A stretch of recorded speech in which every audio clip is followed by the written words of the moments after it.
In early 1943, a classified intelligence cable reached the Luftwaffe's command center in Berlin. Its message was brief but alarming. The United States was producing one bomber every hour. To German officers, this report sounded implausible. Across Europe, factories struggled under bombing and material shortages, while in America, production seemed to expand without limit. Photographs taken by agents showed immense assembly halls glowing through the night, rail lines crowded with engines and fuselage sections, and convoys moving in precise rhythm. The Reich Air Ministry verified the data twice before forwarding it to senior command with a single warning. If confirmed, this represents a strategic crisis. Weeks later, reconnaissance confirmed the impossible. America's industrial network had reached full wartime tempo. What had begun as an economy of consumers had turned into a continent-sized factory. Within just 2 years, the nation that once built cars and radios was now outproducing every Axis power combined. The only question left for Germany's intelligence officers was how such transformation had occurred, and how soon its effects would reach the battlefield. When war engulfed Europe in 1939, the United States still stood apart. Its army ranked 17th in the world, its air arm flew aging aircraft, and its industries were focused on consumer goods. Yet President Franklin D. Roosevelt foresaw that distance would not ensure safety. In December 1940, during a national radio address, he declared that America must become the arsenal of democracy. The speech marked a turning point. Roosevelt intended not only to defend the nation, but to arm the free world through sheer industrial power. At the time, the U.S. Army Air Corps possessed fewer than 3,000 aircraft, most obsolete. Germany's Luftwaffe, by contrast, operated more than 30,000. Closing that gap would require more than new factories. It would demand a total reorganization of the American economy. In January 1942, just weeks after entering the war, Roosevelt created the War Production Board, WPB, under Donald Nelson. The agency assumed authority over every strategic material, allocating steel, aluminum, and fuel strictly for war use. Production of cars, refrigerators, and radios ceased. The civilian market vanished almost overnight. Industrial leaders from Ford, General Motors, Boeing, and Douglas were called to Washington. Their assignment was to coordinate, not compete, to adapt mass production techniques from the automobile industry to aircraft manufacturing. Engineers began redesigning equipment, simplifying blueprints, and standardizing parts so components built in one factory could fit perfectly into another's assembly line. Across the country, new hangars and machine shops rose beside highways and rail hubs, forming a network that could operate as one continuous machine. Labor adapted with equal speed. As millions of men joined the armed forces, women and unskilled workers filled the factories. Government training centers taught precision riveting, metal forming, and electrical assembly. By the end of 1942, women made up a quarter of the aircraft workforce. For many, it was their first industrial job, but the urgency of war turned them into specialists in months. The transformation changed the nation's landscape. Cities like Detroit, Cleveland, and Seattle became symbols of industrial mobilization, streets lined with warehouses, foundries, and new rail spurs feeding production. Day and night, the horizon glowed with furnaces and welders' arcs. America was no longer a nation of manufacturers. It had become a single integrated production system. By December 1942, aircraft output had tripled compared to the previous year. Supply chains synchronized, and plants delivered parts on schedules measured in hours. Roosevelt's vision was becoming reality. The United States had entered the war not just with armies, but with an industrial engine that would soon overwhelm every opponent. And deep within German intelligence files, analysts were beginning to notice. The arsenal of democracy was no longer rhetoric, it was operational fact. After Pearl Harbor, America's transformation from peace to war became immediate and absolute. In Michigan, Henry Ford announced that his company would mass-produce heavy bombers with the same methods once used for automobiles. On farmland west of Detroit, engineers began constructing Willow Run, a plant over a mile long, built not for experiments, but for volume. Its mission was to assemble the B-24 Liberator in continuous motion, turning aircraft construction from craftsmanship into assembly line precision. Many within the War Department doubted Ford's ambition. Aircraft, they argued, demanded specialized fitting and tolerance beyond what car factories could handle. But Ford believed repetition could conquer complexity. He divided production into thousands of tasks, designed universal jigs and templates, and standardized parts. So each section, wings, fuselage, tail, could be built separately and joined without adjustment. The concept drew directly from automotive logic, speed through consistency. Willow Run soon became a landmark of industrial organization. The factory covered more than 3 million square meters, complete with its own power grid, rail yard, and test airfield. Inside, conveyor belts carried aluminum panels from presses to riveting stations, while overhead cranes moved half-finished bombers through the line. At its peak, the plant operated 24 hours a day under a schedule that never paused, even for holidays. At the same time, Boeing expanded its Seattle facilities for B-17 Flying Fortress production. In California, Douglas and Consolidated Aircraft merged tooling and design methods to ensure interchangeability between models. For the first time, a wing built in San Diego could fit a fuselage assembled in Tulsa without modification. This degree of standardization, borrowed from automobile engineering, turned aircraft manufacturing into a truly national enterprise. The labor challenge was immense. Millions of men had been drafted, so the aircraft industry turned to women and older workers. Government programs offered accelerated technical training, teaching them to weld, rivet, and inspect to military standards. By 1943, women represented nearly 40% of the workforce. Rosie the Riveter was more than a poster. It described an entire generation of laborers who learned precision under pressure. Production numbers rose rapidly, but progress came through trial and correction. The first months at Willow Run were marked by shortages and misaligned parts. Teams worked through the night to solve bottlenecks, redesign jigs, and stabilize supply lines. By mid-1943, the process functioned with mechanical regularity. Raw aluminum entered one end of the plant, and 19 hours later, a finished B-24 rolled out for flight testing. Across the country, the War Production Board coordinated the same rhythm. Boeing, North American, and Douglas all received synchronized schedules for engines, electronics, and armament. Thousands of subcontractors contributed. Packard in Detroit built Rolls-Royce Merlin engines for the P-51 Mustang. Goodyear fabricated self-sealing fuel tanks. Westinghouse delivered turbo-superchargers and propeller systems. Railroads connected them in a logistical network more complex than any before it. By the end of 1943, the results were visible in the skies. New bomber groups arrived in Britain faster than Luftwaffe analysts could record their serial numbers. Aircraft losses that once weakened air campaigns were now replaced within days.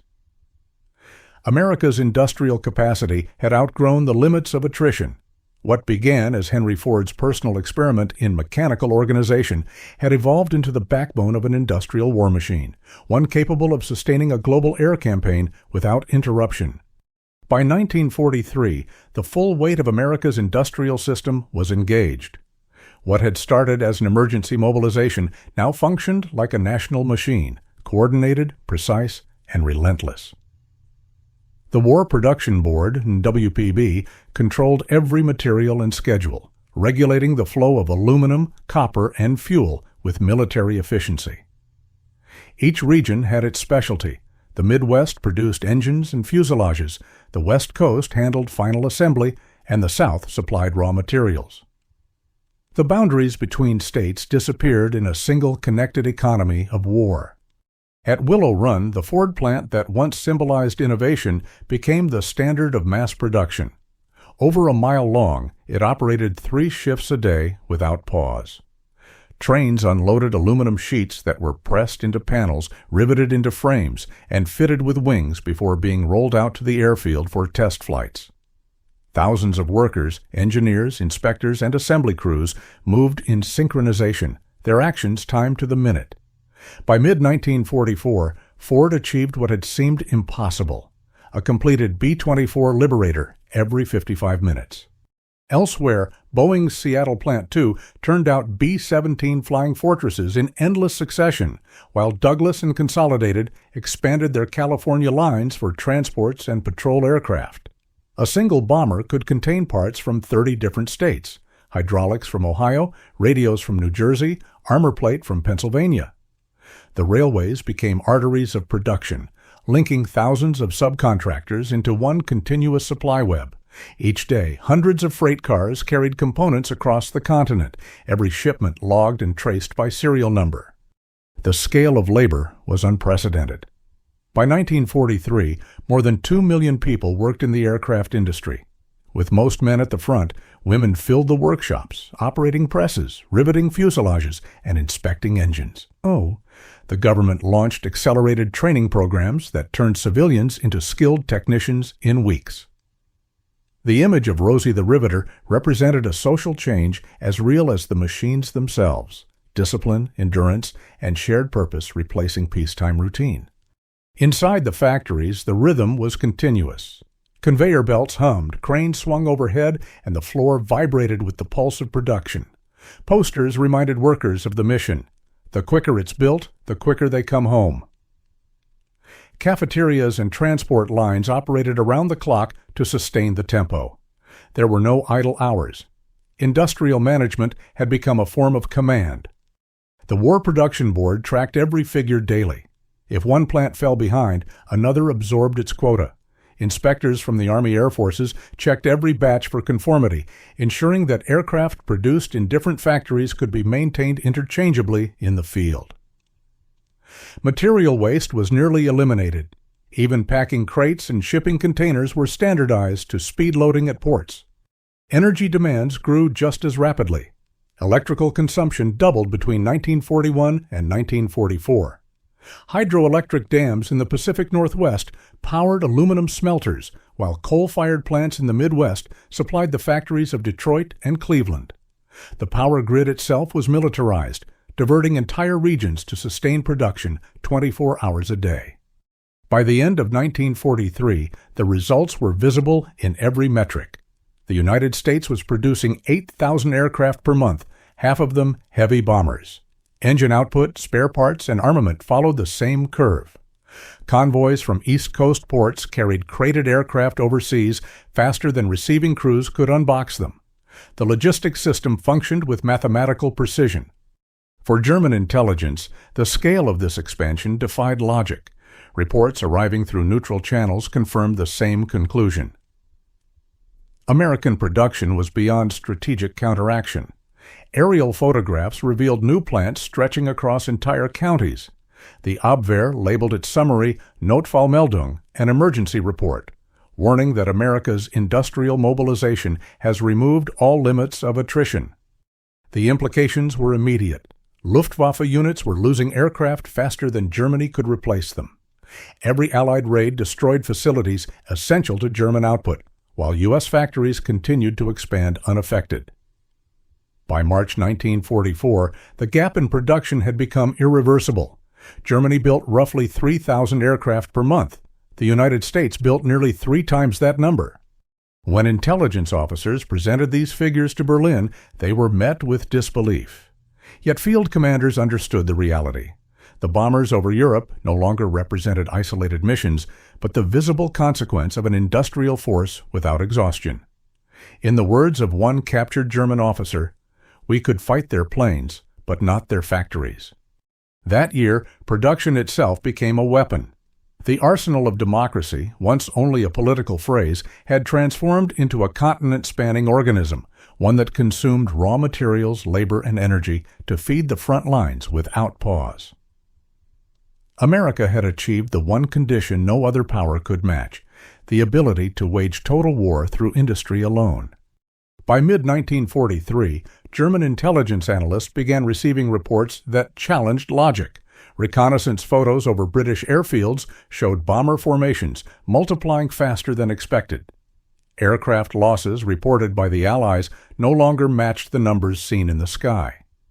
At first, these inconsistencies were dismissed as exaggeration or deception. But by late that year, captured documents and trade data from neutral ports confirmed the truth. The United States was producing aircraft at a rate unmatched in history, tens of thousands every year, an average of one bomber per hour. Inside the Reich Air Ministry, the figures caused alarm. The Abwehr identified more than 2,000 American factories tied to aviation, spread across the continent and connected through rail, radio, and contract schedules. Their analysts estimated total production for 1944 would exceed 96,000 aircraft, 3 times Germany's capacity. The report bore the red stamp Notfallmeldung, emergency alert. The conclusion was blunt. At current rates, the Luftwaffe cannot replace its losses. American production now determines the duration of the war. By 1944, the effect was visible over Europe. The 8th Air Force operated from England with a constant rotation of new B-17S and B-24S, while the 15th Air Force launched parallel campaigns from Italy. Massive raids involving more than 1,000 bombers became routine. Entire squadrons lost in one mission were reconstituted within days. The Luftwaffe could not match that tempo. For every German aircraft destroyed, 10 American replacements entered service. Adolf Galland, General of Fighter Forces, later recalled that the enemy's strength increased even as we destroyed it. The Luftwaffe still possessed skilled pilots, but fuel shortages and bombing of production centers crippled operations. Synthetic fuel plants at Leuna and Politz were repeatedly hit, cutting aviation fuel output by half. By summer 1944, hundreds of new German aircraft sat grounded for lack of fuel. In contrast, American production reached its peak efficiency. Willow Run delivered a B-24 every 55 minutes. Boeing's Seattle lines matched that pace with B-17S, and the new B-29 Superfortress began rolling out in Wichita and Renton. Rows of completed aircraft filled open fields, engines tested, serial numbers painted, waiting for shipment. Photographs from these factories revealed what German intelligence had feared, an industrial process operating on a scale beyond military resistance. Luftwaffe intelligence officers presented their findings to the Reich's leadership. Hitler dismissed some reports as defeatism, but even his staff understood the gravity. The Allies were no longer fighting with superior tactics, they were fighting with production as strategy.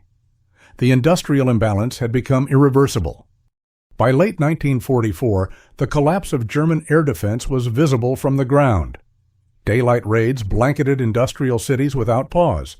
Rail lines, refineries, and factories were destroyed faster than they could be rebuilt. German engineers and workers labored underground to protect what remained, but shortages of steel, fuel, and electricity made recovery impossible. The Reich could no longer sustain both combat and construction. At the same time, America's logistics system continued expanding. Railways, ports, and depots operated with mathematical coordination. Spare engines, propellers, and ammunition arrived at European bases weeks ahead of schedule.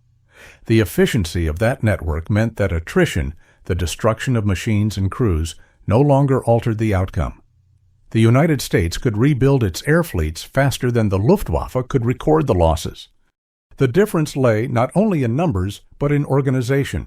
American factories operated under standardized contracts, interchangeable tooling, and continuous labor rotation. This eliminated the delays that plagued Germany's scattered and bombed industries. What the Axis had treated as separate plants, the United States treated as one integrated system.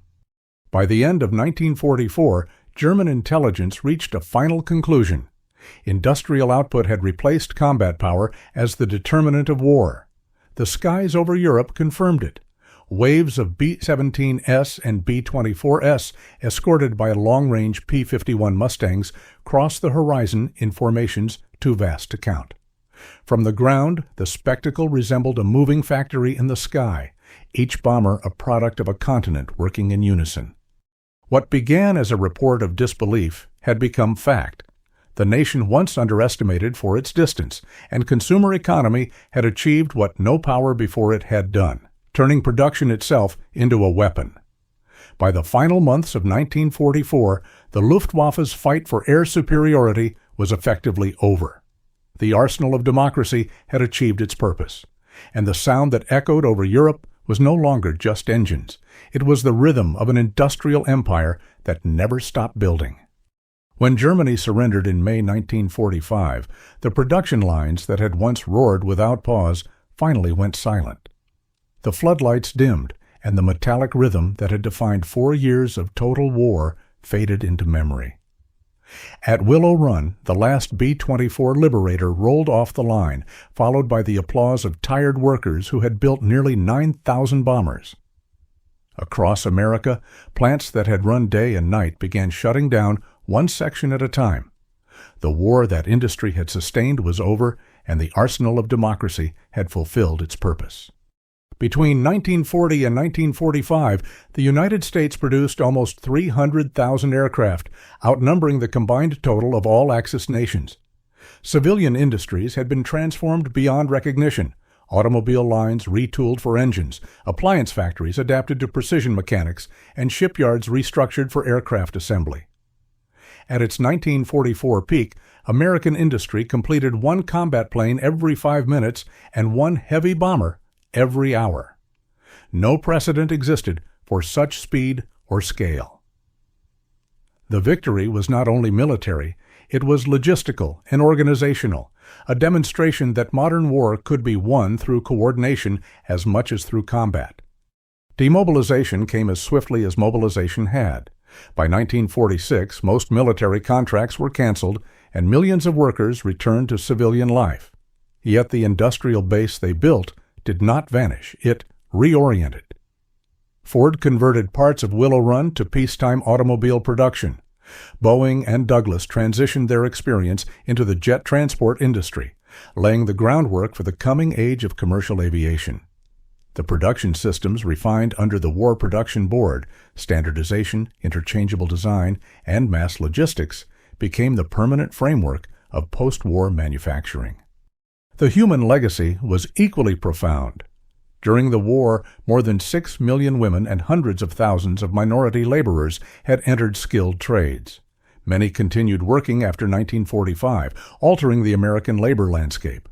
Wartime training programs evolved into technical schools, and veterans returning from the front joined them, turning wartime skill into peacetime innovation.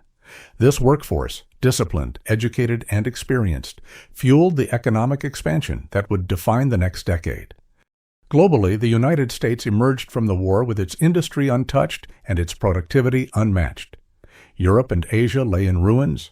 America alone possessed the means to rebuild both. Wartime manufacturing techniques, continuous flow, precision tooling, and standardized logistics became the backbone of global reconstruction through the Marshall Plan. The same factories that had once built bombers now produced tractors, vehicles, and consumer goods for a recovering world. Strategically, the lesson endured. Historians and military planners recognized that the outcome of the Second World War had been shaped less by individual battles than by production capacity. The United States had demonstrated that organization, efficiency, and supply could overpower even the most experienced enemy. It was a victory built as much as it was fought. When the last shifts ended and the final factory lights dimmed, the sound that had once filled America's nights was replaced by quiet. Yet behind that silence stood an enduring truth. Those machines, workers, and systems had changed history. The arsenal of democracy had not merely armed a nation, it had defined an era. The factories that once built destruction now built prosperity, proving that in the modern world the greatest weapon was not the bomb, but the ability to build. By the final months of 1944, American production had reached a scale no nation had ever achieved. Reports confirmed that a combat aircraft left a U.S. factory every 5 minutes, and a heavy bomber, B-17, B-24, or B-29, rolled out every hour. These figures, once dismissed by German intelligence as impossible, became the arithmetic of defeat. The Luftwaffe's analysts no longer measured the balance of power by squadrons, but by factory output. The air war over Europe ended not only through superior tactics or technology, but through endurance. For every aircraft in combat, thousands of unseen hands had built, inspected, and shipped its parts. The relentless rhythm of production had replaced attrition with abundance. America had turned industrial precision into a form of warfare, proving that logistics and organization could decide the outcome before the battle began. When the bombing stopped and silence returned to the hangars, the numbers told the story. Victory had been engineered as much as it had been fought. The arsenal of democracy was no slogan, it was a system that transformed a nation of civilians into the most efficient producer of air power in history. As one Allied commander later observed, "We won the war because our factories never slept." Key production figures: 1940–1945. 1940, U.S. aircraft output stood at about 6,000 units, mostly trainers and reconnaissance types. 1941, mobilization accelerated. Production rose to 19,000 aircraft. 1942. After entering the war, the United States delivered nearly 48,000 aircraft, marking the start of large-scale conversion. 1943. Output exceeded 85,000, dominated by B-17 Flying Fortresses and B-24 Liberators. 1944. Peak year. 96,000 aircraft completed, one plane every 5 minutes, one bomber every hour. 1945. Total wartime production surpassed 295,000 aircraft, more than Germany and Japan combined. Industrial network, major facilities: Ford Willow Run, B-24, Boeing Seattle, B-17, B-29, Douglas Long Beach, and Consolidated San Diego. Over 2,500 subcontractors provided engines, hydraulics, avionics, and armament. By 1944, the aviation workforce reached 2.2 million, with women comprising about 40% of the total. War Production Board, WPB, formed January 1942 under Donald Nelson, regulated allocation of materials, and managed inter-industry coordination. Ordered the complete halt of civilian automobile production to prioritize aircraft manufacturing. Enemy intelligence and strategic impact, a Luftwaffe Notfallmeldung, emergency alert in late 1943, confirmed that U.S. production had outstripped Axis capacity. By mid-1944, Allied air forces fielded more than 60,000 operational aircraft, ensuring permanent control of European skies. German aircraft output peaked at 39,000 in 1944 and declined rapidly thereafter. Primary sources: U.S. War Department Production Report, 1945, War Production Board Annual Review, Ford Motor Company Archives, Boeing Historical Records, Luftwaffe Intelligence Summary, December 1943. These numbers captured the industrial reality behind victory. They proved that America's greatest weapon was not a single machine or invention, but the collective power of a nation that built faster, organized better, and refused to stop.